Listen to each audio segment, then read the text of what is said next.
Fire types have long since been staples of the Pokemon franchise, bringing us the firepower promised by both their name and our in-game experiences with our beloved fire starters, from Charmander to Fuecoco. However, fire types aren't always competitive superstars. In fact, some of them are rather the opposite. And yeah, they are endlessly exalted because we love Charizard, but today we're going to look at the darker side of the fire type. We're going to look at the fires introduced in each generation and see which is the worst one relative to the other fire types in that generation. And it seems Blaine was right after all. We better have a burn heal, but not in the way that he meant it, as his own Magmar is the worst fire type of the first generation. Fires have it pretty rough in Gen 1. One of the harshest truths any budding Gen 1er must accept is that their beloved Charizard is completely useless in standard play. Fires don't fit into OU or UU, and then are almost crammed into NU to compete with each other. Even Moltres is there, which is one of the fires that's actually legitimately good, even great, in OU. Funnily enough, there is one UU fire, Ninetales, which is quite decent in the tier, despite being unable to do anything in OU thanks to its solid special and speed alongside Fire Spin. Then as far as Moltres itself goes, Moltres was great in NU, but it wasn't even the best fire. Charizard actually eclipsed it, despite being infinitely inferior to it in standard play. Charizard wasn't just the best fire in NU, but one of the very best Pokemon in the tier, with its great speed and access to Swords Dance Hyper Beam. After Moltres, you had Arcanine, which erred on the more generic fire side, but its good stats made it a solid Pokemon overall. Then you had Rapidash, which could hardly be said to be viable at all, but at least it had something it could do with Fire Spin, and it had a speed stat beating out Charizard, though it wasn't actually NU by usage. Neither was Flareon, but that at least had the distinction of a very specific niche in OU, thanks to not just great special, but enormous attack, letting it brandish an impressive Body Slam Hyper Beam combo. This left Magmar. Its limited move pool was one of the hallmarks of the generic fire, and it just didn't have the stats, leaving it completely and utterly forgettable. This is a Pokemon that would seriously consider Smokescreen for its moveset, because it was so meager, all it could do was hope to buy a turn or several. And it's not even that its own stats were that bad in and of themselves. 95 attack, 93 speed. Well, the 85 special is a bit of a letdown, but it's not terrible. The problem was that its supposedly good stats weren't good enough, so you just had mediocrity at best, especially since its move pool was so bland. It gets Psychic, which is fairly unique, and you can drop the opponent's special, so maybe...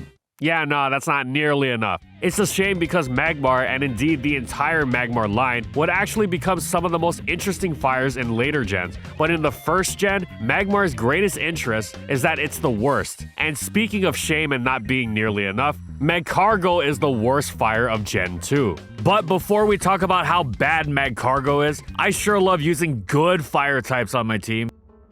Oh, this nice phone I'm playing Showdown on? Well, this phone is the sponsor of today's video, the REDMAGIC 10S Pro. REDMAGIC was kind enough to give us an even better version of their phone. What's different about this one, you may ask? Well, it has an even stronger Snapdragon Elite chipset, and it's got improved liquid metal cooling, which covers 30% more of the area, so it stays cool while you game. My favorite feature of this phone is, of course, the visual quality. Mobile games have never looked better for me. The animations in Pocket TCG when I open packs every day have never looked smoother, as well as other games like Monster Hunter now. I can even play emulators quite smoothly. I enjoy playing, if you can call it that, Emerald Kaizo, and even Melee, which feels pretty good on this phone thanks to the 144Hz refresh rate screen. But if these games are too old for your taste, it runs a lot of mainstream games like Genshin Impact very well. And of course, you know I just like to hop on a Ranbats when I'm bored. The REDMAGIC 10S Pro also features a 750 mAh battery, which allows you to game for hours. There's never a dull moment with this phone, so if you want an amazing, affordable gaming smartphone and also support the channel to help us produce more content, click my link in the description below to learn more about the REDMAGIC 10S Pro.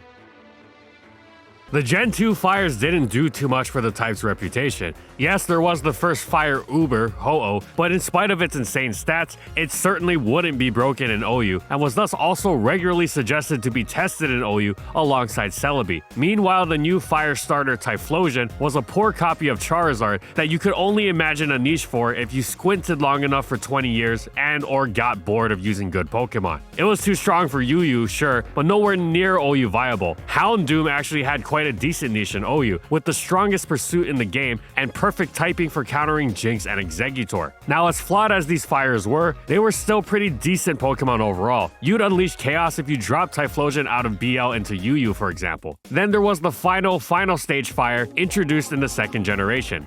Magcargo. This isn't just the worst fire in Gen 2, it's a contender for the worst fire ever. It feels almost designed to be as appallingly bad as possible. It's got a great defense stat, but it is utterly terrified of so many common physical attackers. Forget Earthquake, even Hidden Power Ground, which is physical in Gens 2 and 3, make it run for the hills.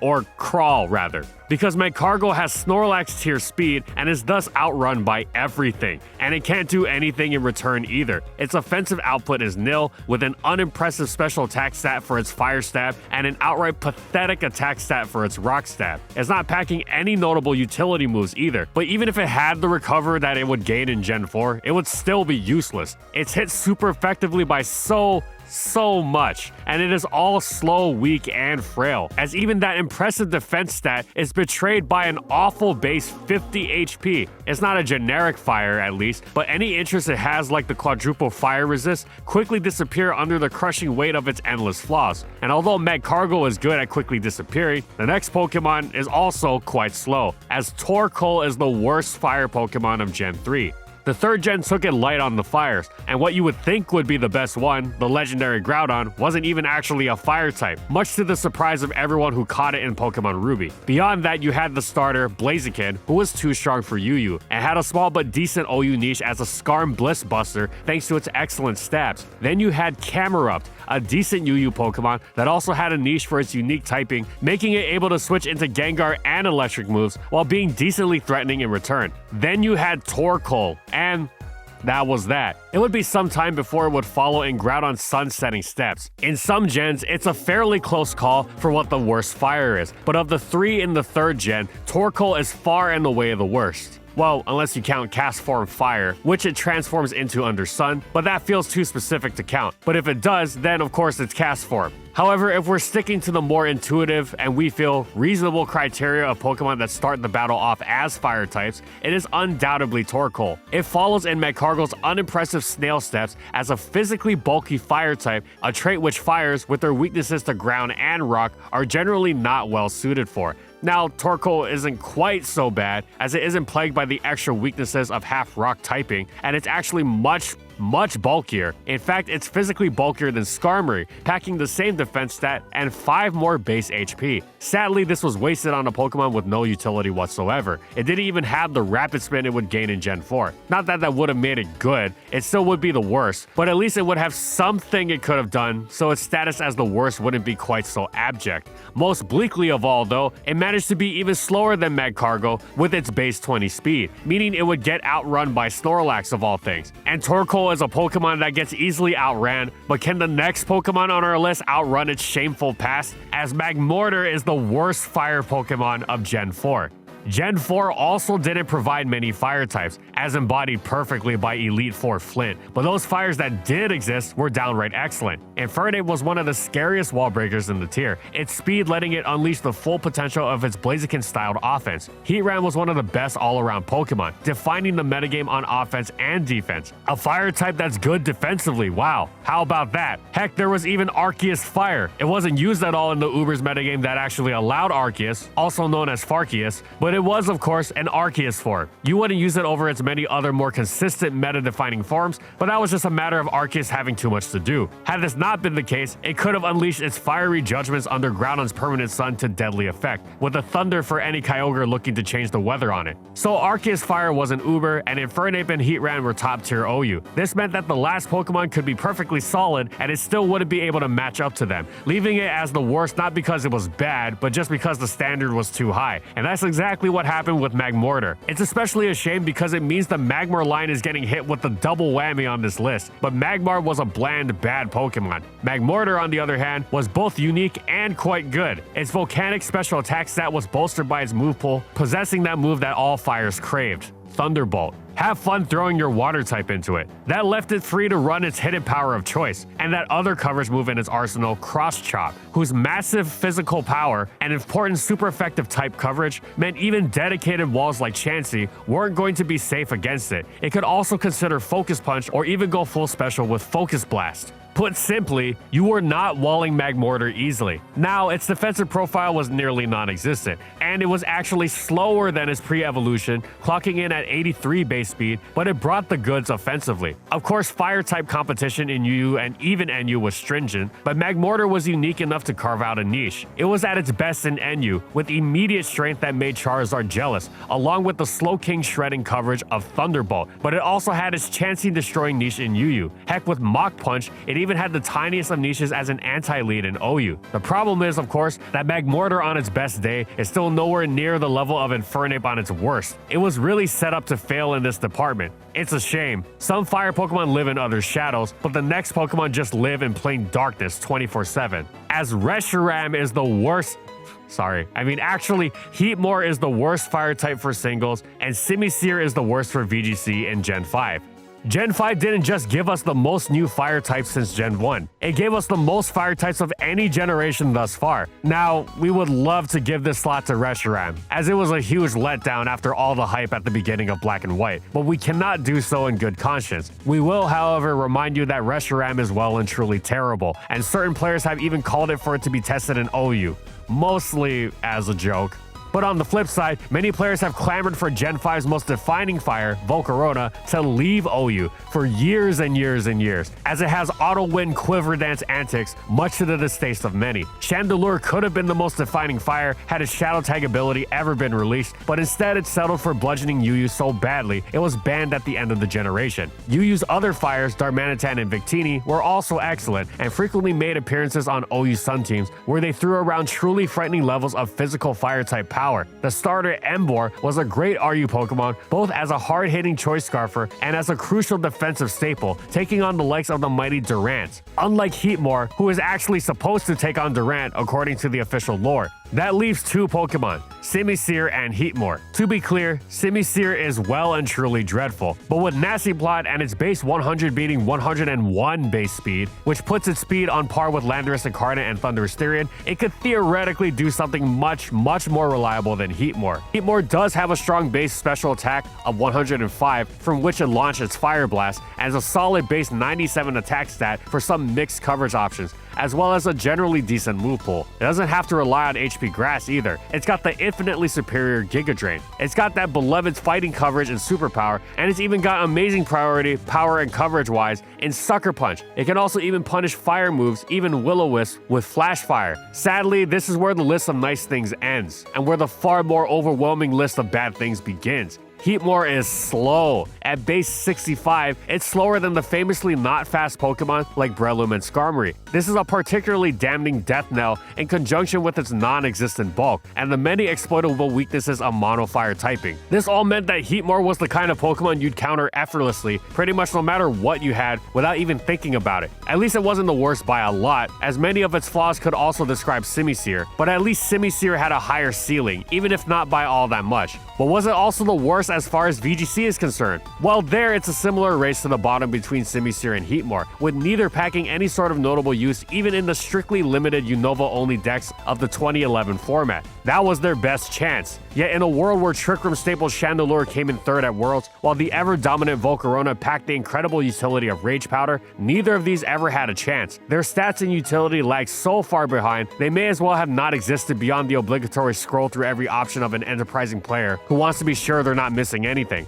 But with them, you're not. Even Emboar has a World's placement thanks to Wolf. And if they couldn't cut it there, they had no shot whatsoever once the format expanded in 2012. It actually was between them and Darmanitan, but for all its flaws, Darmanitan actually hits incredibly hard. So how to decide between Heatmor and Simisear? Well, Heatmor can theoretically act as a fifth-rate Trick Room Chandelure ripoff, and either Gluttony's Berry Eating or Flashfire's Fire Immunity and Power Boosting can make it do something at least, way before Simisear, whose lower power means it's going to lose in this so-called contest. As such, we will go with Simisear. At least Heatmor avoided the double whammy because yes, in VGC terms, you could do worse. And next on our list, we have more differing candidates for singles and VGC, as Pyroar is the worst for singles and Delphox is for VGC.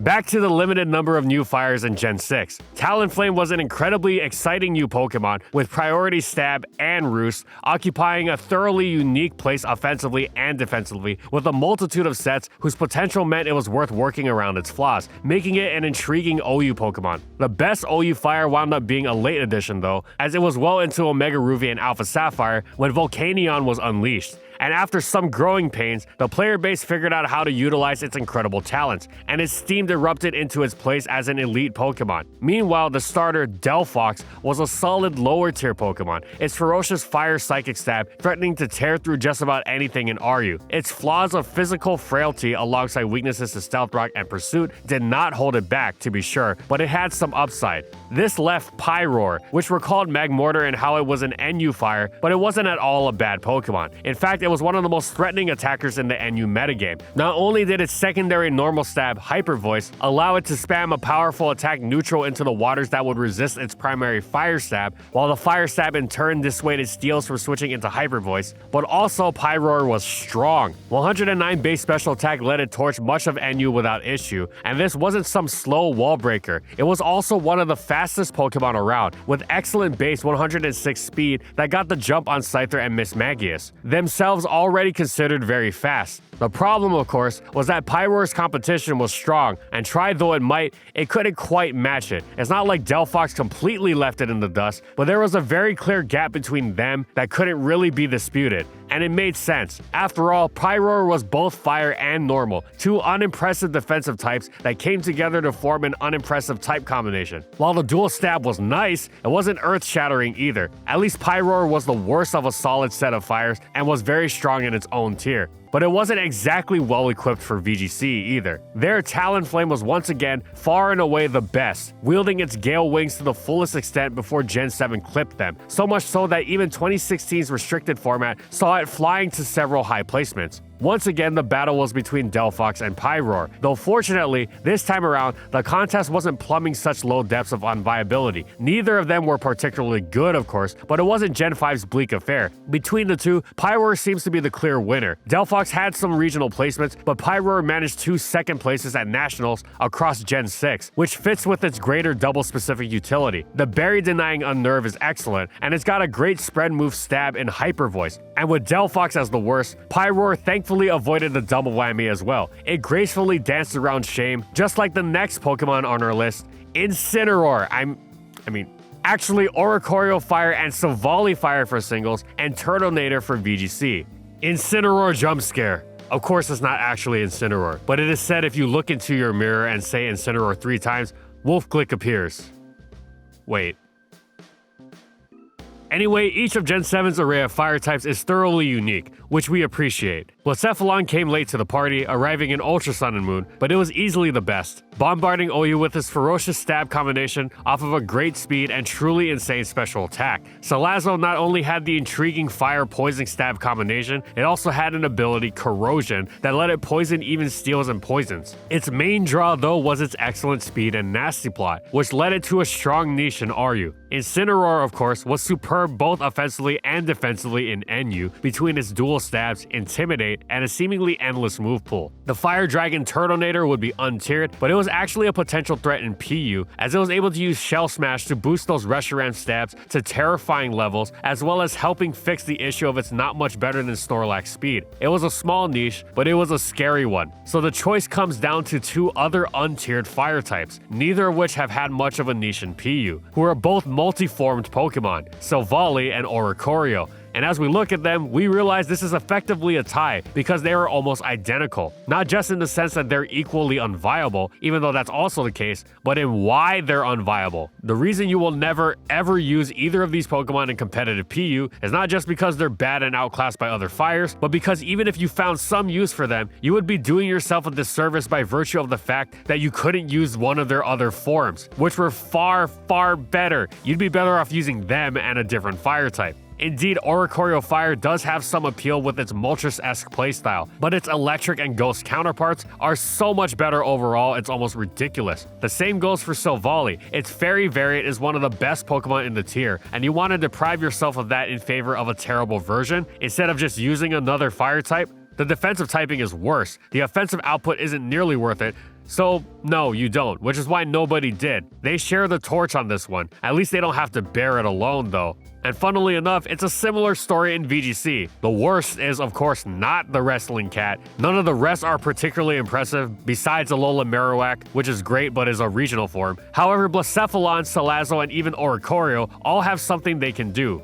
theoretically. Anyway, this is what leads them to the occasional placement. Turtonator, though, just flat out doesn't exist. Its frail, slow Shell Smash style barely works in singles, and definitely not in doubles, where its weakness-laden typing could be dissected every which way without effort. Of course, Silvally Fire didn't exist either, so they could share the torch here, which someone took the sting out of Silvally's double whammy. Slow and steady does not win the race. Sometimes you have a need for speed. Colossal being our worst Pokemon for singles, and Centiskorch for VGC. Gen 8 took it really light on fire types. The standout was Cinderace, which would have stood out pretty much no matter the competition that it would be up against, as its status as a fire type Greninja was just as terrifying as the premise would suggest, leading to get it banned from OU twice. With only 2 other fires, and both of them similar in viability, it was a close race for the last slot. Both Centiskorch and Colossal were untiered, but their tiering status didn't tell the whole story, as both of them were viable in PU, and actually viable, not just as lip service. They weren't exactly miles apart either, but when all was said and done, Centiskorch was the clear winner. It was a very good, consistent PU Pokemon, and in fact it was kind of strange that it wasn't actually PU by usage. It and its vicious fire lashes certainly had the viability of one.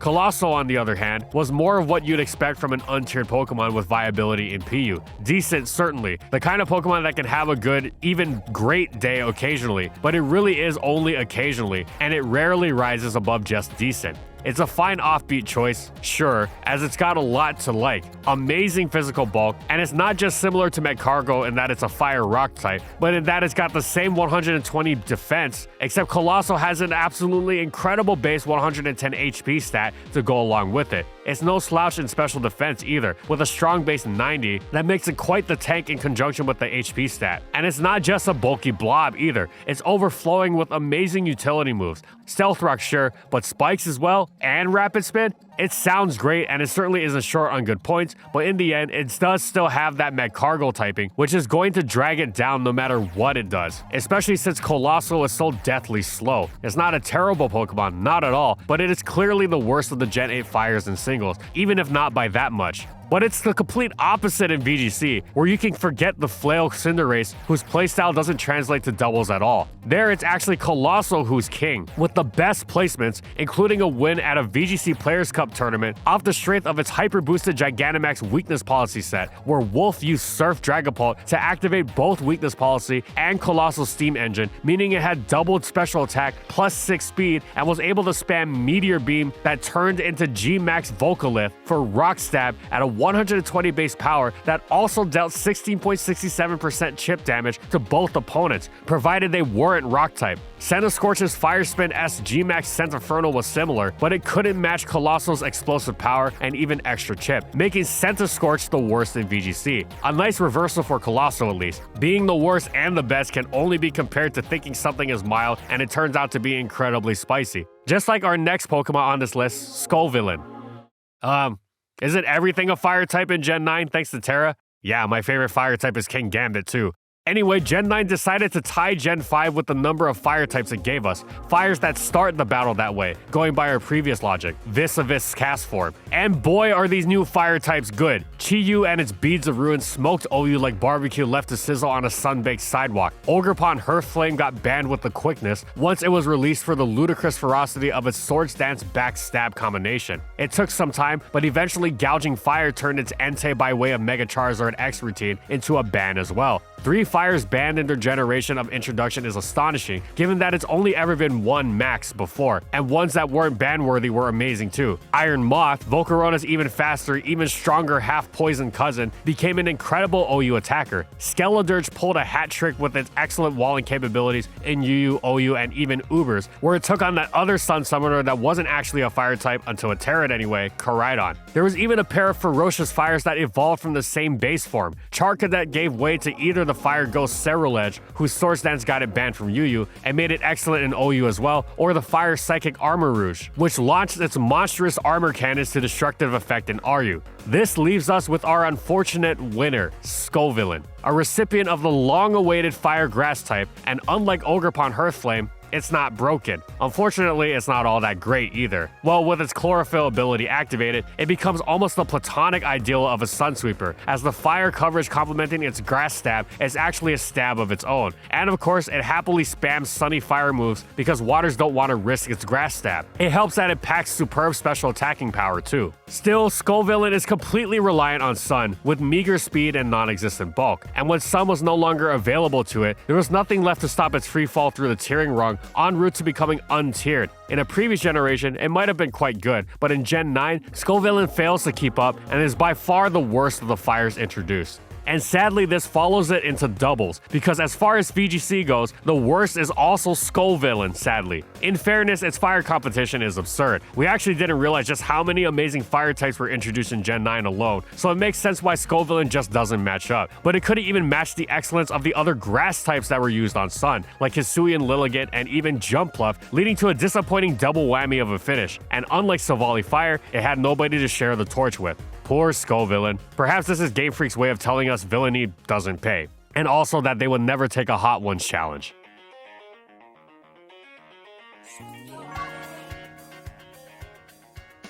And thank you so much to our Platinum patrons. Thank you to Amphozenus, Alex Sable, Anthony Belval Renault, Bingleton, Daniel Isbeast, Corman, Funky, Glitcherton, Hal, Jack G, King Yabber, Megamon VGC, Mojo Gameslayer, Nurse Jake, Pretzel SP, Soljiro Sakura, Spavoon, Skylaria, Soras and Croxon, Shiwei Miji, Stoneface Colin, Kiboflu, Wardine for their major support of our videos.